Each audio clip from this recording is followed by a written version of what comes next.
আজ বুধবার নবান্ন সভাগৃহে রাজ্য সরকার একটি প্রশাসনিক বৈঠক ডেকেছিলেন। তাতে কলকাতা, হাওড়া এবং দক্ষিণ 24 পরগনার বিধায়কদেরও আমন্ত্রণ করা হয়েছিল। যেহেতু আমি বেলেঘাটার নির্বাচিত বিধায়ক হিসেবে আমি ওই প্রশাসনিক বৈঠকে গিয়েছিলাম। তৃণমূল কংগ্রেসের বিধায়ক, মমতা বন্দ্যোপাধ্যায়ের দলের প্রতীকে জেতা বিধায়ক। গোটা বৈঠকে দেখলাম আমি একমাত্র। মাননীয় মুখ্যমন্ত্রী বললেন যে যা যা কেন্দ্রের জন্য ভালো সুপারিশকারক থাকবে, কাজ দরকার, বিধায়করা লিখে দেবেন। তো আমি লিখেই নিয়ে গেছিলাম। তা আমি ওনাকে বললাম যে দেখুন, আপনি এখন যে যে অফিসারদের কথা বলছেন, তো আমি তো জানতাম না এরকম ডিসিশন হবে যে এখানে দেওয়া হবে। আমি তো আপনাকে উদ্দেশ্য করেই একটি চিঠি এনে ফেলেছি। উনি বললেন তাহলে দিয়ে যান।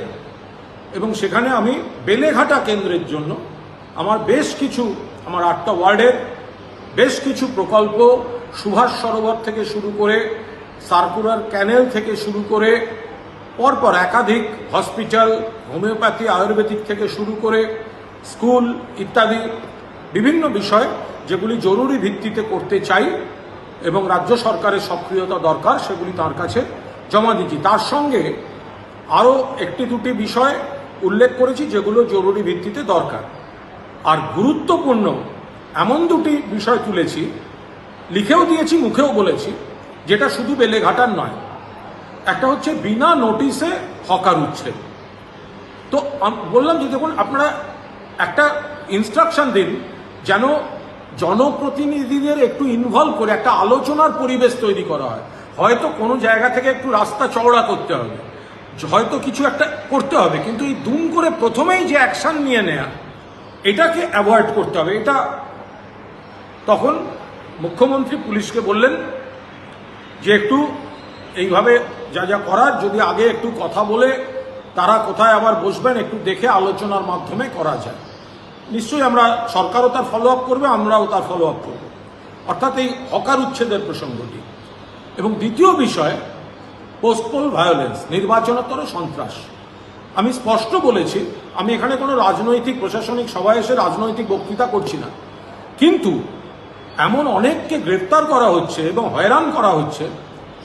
এবং পুলিশকে আপনি বলুন, যদি সব দিকটা স্বাভাবিক করা যায়, যদি এই গ্রেপ্তারগুলো এইভাবে হয়, আমরা কোনো ভুল লোকের জন্য বলতে যাব না, কেউ কোনো অন্যায় জেনুইন করে থাকলে বলতে যাব না, কিন্তু আমাদের কোনো কর্মীকে যদি হ্যারাস করা হয় তাহলে তো 100 বার সেটা তো বলতে হবে। তখন মুখ্যমন্ত্রী পুলিশকে বললেন যে এমএলএদের ফোন ধরবেন, নর্মাল ফোনেই ধরুন, ওই ফেসবুক, হোয়াটসঅ্যাপ অত দরকার নেই। আপনারা এমএলএদের ফোন ধরলে সরকার কোনো অ্যাকশন নেবেন না, আপনারা কথা বলুন। যদি কাউকে ধরে থাকেন, কেন ধরেছেন, কোন সেকশনে, কি জন্য ধরেছেন, সেটা এমএলএকেও স্যাটিসফাই করুন। আমরা বললাম আমি বললাম আমাকে তো জানতে হবে কেন, হঠাৎ কিসের জন্য ধরা হচ্ছে। অর্থাৎ আপনারা এই আলোচনা এবং কোঅর্ডিনেশনটা বাড়ান।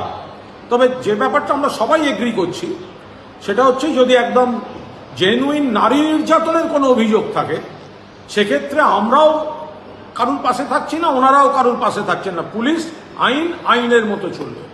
আর সবশেষে বলি, আমি মমতা বন্দ্যোপাধ্যায়ের সৈনিক, আমি তৃণমূল কংগ্রেসের গর্বিত নির্বাচিত বিধায়ক। দলের অন্য কে কি করছে, মমতা বন্দ্যোপাধ্যায়ের ছবি দেখিয়ে জেতার পর কে কি করছে আমি ওর মধ্যে যাচ্ছি না। আমি মমতা বন্দ্যোপাধ্যায়ের সঙ্গে ছিলাম, আছি, থাকবো। তৃণমূল কংগ্রেস আর মমতা বন্দ্যোপাধ্যায়ের সমর্থক। আমি বিধায়কের কর্তব্য পালনের জন্য, একজন বেলেঘাটার মানুষকে পরিষেবা দেওয়ার জন্য এলাকার একাধিক কর্মসূচি নিয়ে আমি মুখ্যমন্ত্রীর কাছে গেছি, তার সঙ্গে কথা হয়েছে, তাকে চিঠি দিয়েছি এবং সেই দায়িত্ব আমি পালন করে যাব। কিন্তু রাজনৈতিক সৈনিক কুণাল ঘোষ মমতা বন্দ্যোপাধ্যায়ের পাশে ছিল, আছে এবং